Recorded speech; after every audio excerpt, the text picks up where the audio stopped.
Hello, everyone, and welcome back to Ronnie the Reader.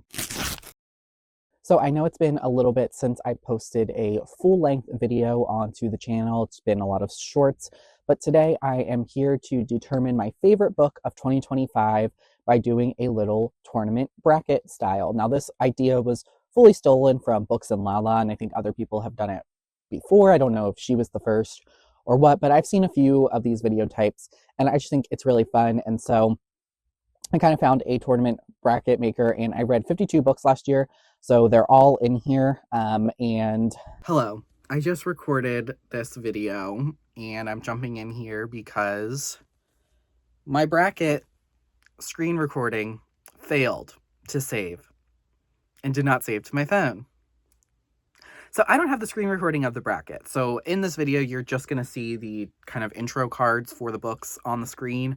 I'm so sorry. I wish it was more visually interesting with the screen recording and the bracket. I'll put some screenshots on the bracket like on screen so you can kind of see a little bit of what it looked like initially because I did screenshot it. But I am so sorry that the screen recording failed and that this video is not going to be as interesting as I wanted it to be. But I hope you still enjoy and that you still watch. So thanks so much and sorry again. Basically, what I did is I put all of the books that I read into my reading spreadsheet, obviously, and then I sorted them by average rating and got basically the seed number from that. So I have all of this information as far as the order that I read, obviously the book title, the average rating of that book, my rating that I gave that book, and then the seed number that it ultimately received. And so then I have the tournament bracket that I made from that. So we're going to go ahead and get started and go through this, and I'll put kind of pictures of the books on the screen as I'm talking about them, so you can kind of see all of those details. Go ahead and get started with round one, I suppose. So our first matchup that we have here is Poolside and Romance Languages. Poolside, I believe, is Taylor Weston. Romance Languages was A.J. Truman. And I really enjoyed Romance Languages more than Poolside. Poolside was like a 3. Romance Languages, I think, was a 5-star. So I am going to go ahead and say that Romance Languages is going to go ahead and move forward for that one. Next, we have Cut to the Feeling by A.J. Truman again and M.A. Wardell versus The Last Murder at the End of the World. Both of these were just like 3.5-star reads for me. I think I did enjoy The Last Murder at the End of the World a little bit more than Cut to the Feeling. Last Murder at the End of the World had a really low average rating. I don't think people were that big of a fan of this one, but to me, at least was a little bit more exciting than Cut to the Feeling. I think we're going to go with Last Murder at the End of the World for that one. Next up, we have The Martian Chronicles by Ray Bradbury versus One Perfect Couple by Ruth Ware. And this one for me is pretty easy. It's going to be The Martian Chronicles. I really enjoyed that. It's like a short story collection and they're all kind of interconnected. And yeah, I really, really liked that one. And One Perfect Couple was just kind of okay for me. So then next up we have None of This Is True by Lisa Jewell versus The Soulmate by Sally Hepworth. None of This Is True was one of my favorite reads of last year. Like if I just think about it, has a kind of a low average rating. Well, not low, it falls basically right here in the middle. But for me, it was like a 5-star, maybe 4.5, like upon reflection. And The Soulmate was just fine. I don't really remember too much of it. Next up, we have Red City by Marie Lu versus Ancient History by A.J. Truman. And while I really enjoyed Red City, Ancient History was like a 5-star and one of my favorite romances I've ever read. So we're going to move forward Ancient History for sure on that one. Next up, we have Paper Girls Volume 3 versus The Diviners. And this one is going to be The Diviners for me. So next up, we have On a Quiet Street versus Yellowface. And this, once again, is pretty easy for me. It's going to be Yellowface. Was like amazing. I absolutely love that book. And On a Quiet Street was good. And obviously it's seated much, much higher than Yellowface, which kind of shocked me when I was putting this together. But it was just okay. I definitely will read more thrillers by that author in the future. So we have Mighty Morphin Power Rangers Volume 2, which is a graphic novel, versus With a Vengeance by Riley Sager, which if you notice here is seated last. And so even though I love the Mighty Morphin Power Rangers series and I read like 6 volumes of it last year, so there's going to be more volumes that pop up. With a Vengeance just like I really, really enjoyed, and I gave it 5 stars, and it is like in my top half. It's not my favorite Riley Sager, but definitely in my top half of Riley Sager books. So we are going with a Vengeance. Next up, we have The God of the Woods versus The Arrangement, both mystery thrillers. The God of the Woods is seated higher, and I am going to be picking The God of the Woods. The Arrangement was good, and it was definitely thrilling, but The God of the Woods was just a little bit more gripping and intriguing. So we're going to go with that one. Next up, we have Finders Keepers by N.R. Walker and Winging It With You by Chip Pons. Both of these are male-male romances. And I'm going to go with Finders Keepers. I just think it was a little bit more cute and a little bit more grounded in reality. Winging It With You is about this couple who agrees to fake date while going on a reality show that's very similar to like The Amazing Race in a lot of senses. And I'm just not that big of a fan of like reality show books. I didn't really touch on that about One Perfect Couple earlier in this video, but enjoyed Finders Keepers more than Winging It With You, but both were cute romances for sure. We have, oh, this is an interesting matchup. We have The Drowning Woman by Robin Harding versus Mistletoe and Mishigas by M.A. Wardell. And my gut says that I liked Mistletoe and Mishigas more than The Drowning Woman, and I think I rated that one higher, more than The Drowning Woman. Yeah, because reflecting upon me, I remember finishing The Drowning Woman. I listened to it as an audiobook, and I just was like kind of waiting for it to be over. But yeah, so I'm going to go with Mistletoe and Mishigas for that one. Next up, we have When There's a Will, which is a male-male romance, versus The Memory Police. When There's a Will is seated 18 in this. I was shocked when I did this. I was like, that is that high. But for me, this is an easy The Memory Police. It was the first book I read last year. It was 5 stars, and it's just like one of the most hauntingly beautiful and sad books I've ever read. And I highly recommend everyone read it if you are emotionally in a good place to read it. Next up, we have Singing Sands by C.L. Blossom versus You Are Fatally Invited by Andy Plago, I think was the author of that one. And this one is an interesting one. I think I'm going to go with Singing Sands. I really enjoyed You Are Fatally Invited. I think it was a really good and interesting and different mystery thriller, which is really hard for me to find ones that I like. But I really liked that one. It's seated kind of low here at 50. A lot of the mystery thrillers were a little bit more further down on the list, but Singing Sands was just so cute. Yeah, so I'm going to go with Singing Sands. Next up, we have The Charm Offensive, which just recently got announced. It's going to be a movie, I think, versus What Have You Done, which is a Sherry LaPena thriller.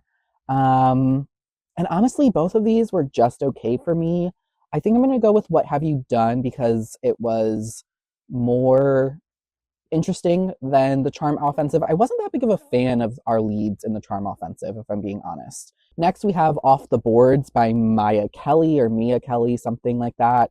And then Fence Volume 1 by C.S. Picasse? What is that author's name? C.L. something? I don't know. And I'm going to go with Fence. Next up, we have Maybe We Can Fake It by Tammy Sabia and Recipe for Trouble by Dylan Morrison. And this one is Maybe We Can Fake It. I really enjoyed that one. I think I gave it 5 stars. I really liked it versus Recipe for Trouble, which was just okay. And I did attempt to read a second book by this author, but I did DNF it last year. I'm just not a huge fan of the writing style that they implement. Next up, we have Mighty Morphin Power Rangers Volume 6 versus Count My Lies. Ooh, this one is a hard. I'm going to go with Mighty Morphin Power Rangers Volume 6. I don't want to spoil too much of the series because this is obviously the 6th volume in that series, so a lot happens, but the arc that kind of gets set up and starts is just really interesting. Next up, we have Mighty Morphin Power Rangers Volume 5 versus The Writing Retreat. I actually think I'm going to go with The Writing Retreat on this one. Volume 4 and Volume 5 of Mighty Morphin Power Rangers weren't my favorite volumes. They set up good stories, like I said. But The Writing Retreat, once again, had really cool atmosphere and was just a little bit different of a mystery thriller. Very similar to You Are Fatally Invited. They're actually, I think, have really, really similar vibes in just the conceits and setups.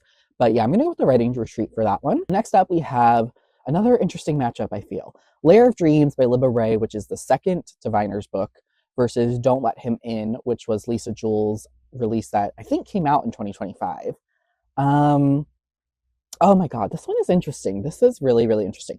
I think I, in my gut, am going to say Lair of Dreams, which really, initially looking at it, I was maybe thinking Don't Let Him In, but Don't Let Him In, it just wasn't as twisty as I was hoping it would be. It was entertaining, but you just kind of know what's happening the entire time in a way that didn't make the story more interesting. So I'm going to go with Lair of Dreams for that one. Next up, we have, in our last matchup for round one, might I add, we have Station 11 by Emily St. John Mandel versus She Didn't See It Coming by Sherry LaPina. And this is an easy Station 11 win for me. People have been telling me to read this book for years, and I finally did early, I think in January of 2025. And She Didn't See It Coming was just an okay Sherry LaPina thriller. To round two, and some of the books are going to be appearing for the first time because they were seeded high enough to have a bye in round one. So one of those, and our top seed is Sunrise on the Reaping by Suzanne Collins, obviously, versus Romance Languages by A.J. Truman. As much as I loved Romance Languages, Sunrise on the Reaping was just so good. And obviously it seeded one because everyone really enjoyed it. So yeah, we are going to go on to round two. We have The Last Murder at the End of the World versus The Martian Chronicles. I'm going to go with The Martian Chronicles on this one. Next up, we have Make the Play, which is jumping in for the first time, versus None of This Is True. And once again, Make the Play, I read when I was sick and had a fever, and I read it all in one day, and I just absolutely loved it. And I don't know if it's because the book was really, really good or because I was sick. But while I loved None of This Is True, Make the Play, just, I liked more. I'm sorry. All right, so then next up we have Mighty Morphin Power Rangers Volume 4 versus Ancient History, which I am a little surprised that Volume 4 was like this high up on the seeding list because it was kind of the one I liked the least. And so this one is an easy choice for me. It's going to be Ancient History moving forward. Next up, we have Harry Potter and the Sorcerer's Stone versus The Diviners. I attempted to reread the Harry Potter series. I wanted to do like a more critical analysis of the books, and I read the first one and meant to continue on in Chamber of Secrets, but just didn't. And so this one, while I enjoy the Harry Potter series and it's something that has a lot of nostalgia, revisiting it as an adult with a critical eye, you see a little bit more of the flaws in it. And the Diviners, I just honestly had more fun with than I did reading the first Harry Potter book. So we're going to go with that one. Yellowface versus With a Vengeance. Oh my God. I think I'm going to go with Yellowface because I think it has a more interesting conversation to it. And while I love Riley Sager and loved With a Vengeance, I have to admit that it wasn't the most perfect book. Not that Yellowface is like the greatest piece of fiction ever written, but it was intriguing and had a lot to say, and the characters were, I feel, more interesting to follow. So we're going to go with Yellowface moving forward on that one. So I'm so sorry, Riley. I still love you. Next up, we have Mighty Morphin Power Rangers Volume 3 versus The God of the Woods. And I'm going to go with The God of the Woods on this one. Again, it's just, I was debating whether to include the graphic novels that I read in this kind of exercise, but they were such a big part of what I read last year and such a big part of my reading tastes last year, especially the Mighty Morphin series, which is a kind of mix of sci-fi fantasy, which I was kind of trying to get back into. Well, I still am, but I just think The God of the Woods is more interesting, and obviously a novel has a lot more ways to be more interesting and intriguing than a graphic novel series with the extended format versus the graphic novel series, which is more of a visual storytelling medium. Next up, we have Obsidio making its first appearance on this list versus Finders Keepers. And for me, this is easy, Finders Keepers. I didn't really like Obsidio. I didn't really like Gemina or Obsidio, and I was shocked that Obsidio was rated so highly, but whatever. Next up, we have Mistborn versus Mistletoe and Mishgoss. And I'm going to go with Mistborn. I was shocked by how much I liked Mistborn. It took me a while to read, but I just really, really loved it, and definitely want to continue on in book 2 this year, and hopefully book 3 as well. Next up, we have The Memory Police versus Singing Sands, and I'm going to go with The Memory Police.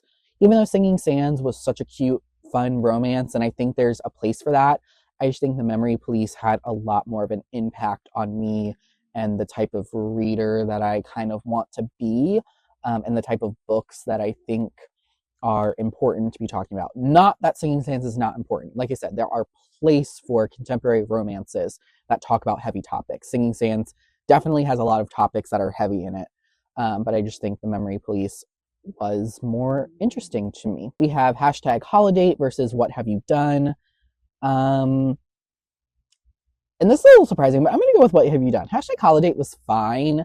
It's not a couple I'm going to be thinking about long term moving forward more personally. So I'm going to go with what have you done. Next up, we have Mighty Morphin Volume 8 versus Vents Volume 1. I'm going to go with Volume 8 of Mighty Morphin. This Shattered Grid series arc that kind of is in these last couple of volumes here is just so good. If you haven't read these and you are at all a fan of the Power Rangers series, I definitely recommend it. Saga Volume 2 and Maybe We Can Fake It.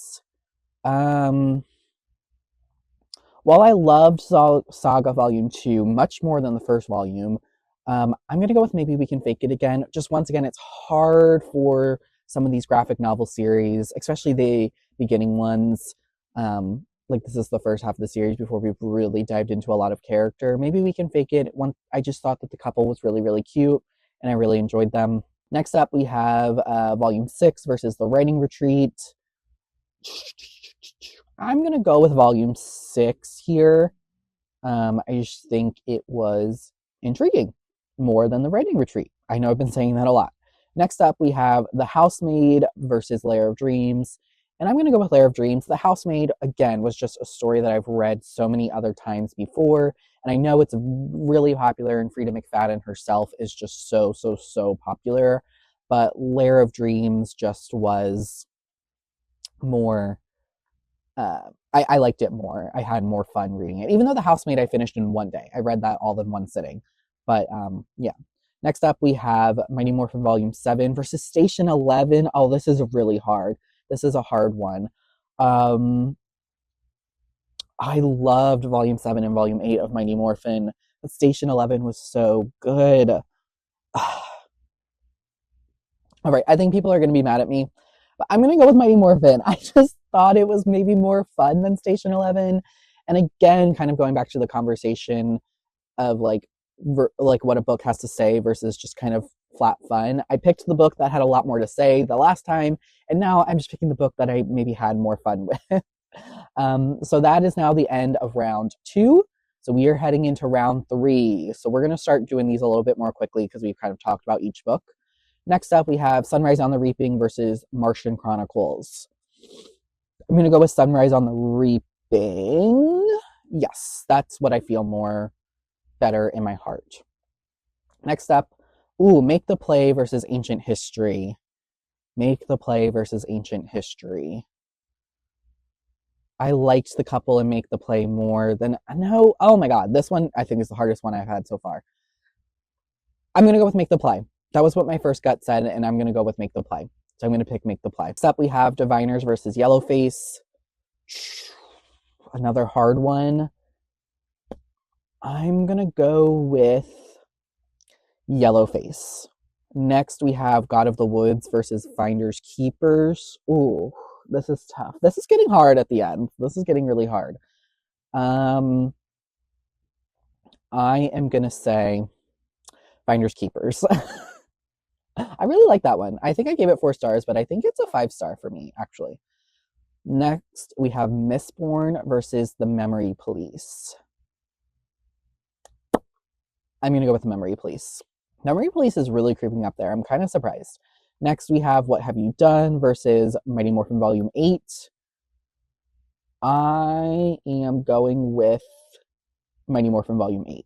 Next, we have Maybe You Can Fake It versus Mighty Morphin Volume 6. I'm going to go with Maybe We Can Fake It. And then next we have Lair of Dreams versus Volume 7. I'm going to go with Mighty Morphin Volume 7. Sorry, Lair of Dreams. I'm sorry. Oh my god. Okay. We are rapidly approaching the end here. All right, next up, Sunrise on the Reaping versus Make the Play. Oh my god. We are going to go with Sunrise on the Reaping. I'm so sorry. I really loved Make the Play. I really, really loved it. Next we have Yellowface versus Finders Keepers.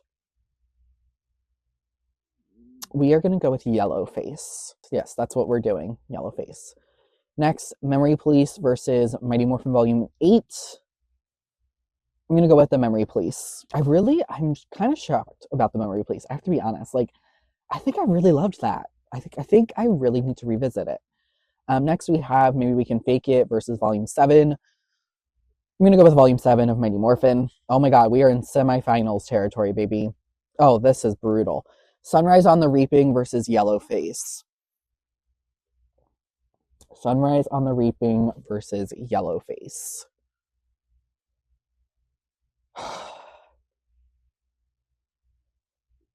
I'm going to say Sunrise on the Reaping. Memory Police versus Mighty Morphin Volume 7. I'm going to say the Memory Police. Oh my god. Okay. We are at the finals.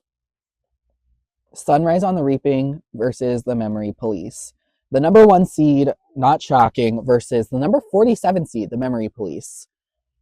Oh, both of these books have really similar themes.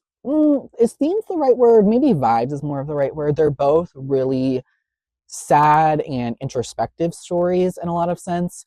Obviously, Sunrise on the Reaping is a sci-fi action book, you know, with the games and all. But at the core of the Hunger Games series is always about like the characters, right? And like the characters fight against this government and their need to constantly remind themselves that they're human. And the Memory Police, you have these things that are constantly disappearing in the world, and people also are trying to remind themselves that they are human and they have wants and desires, but they also have this need to conform to this overarching government body that is trying to control them. So yeah, these books are so similar, and it's so interesting that they ended up as my final 2. Which one would I be more likely to revisit? I don't know why I'm looking up there. It's not up there. Neither of them are up there. Probably I would be more likely to read Sunrise on the Reaping, but that's because I probably am more likely to revisit the Hunger Games series as a whole, being that the Hunger Games itself is probably my favorite book of all time, and that's definitely my favorite series of all time. But the Memory Police, just something about it, like, really captured, and it's the first book that I read in the year. There's something about it captured me so much. I am going to pick. Oh my god. I am going to pick the Memory Police. Yeah, that's what I think I want to do. That's what I think is right. And that ultimately crowns the Memory Police as my favorite book of the year. Oh my god. I'm really shocked, honestly, by this outcome. I didn't talk about the Memory Police much in the year. I didn't recommend it much. I obviously did a whole reading vlog for Sunrise on the Reaping, and I love that book and love that series, but in my heart, I think this is what feels most right to me. And so yeah, my favorite book of 2025 is The Memory Police. So that is it for this video. Thank you so much for watching, and please let me know if you agree or disagree with any of the choices that I made throughout this video, and I would love to know.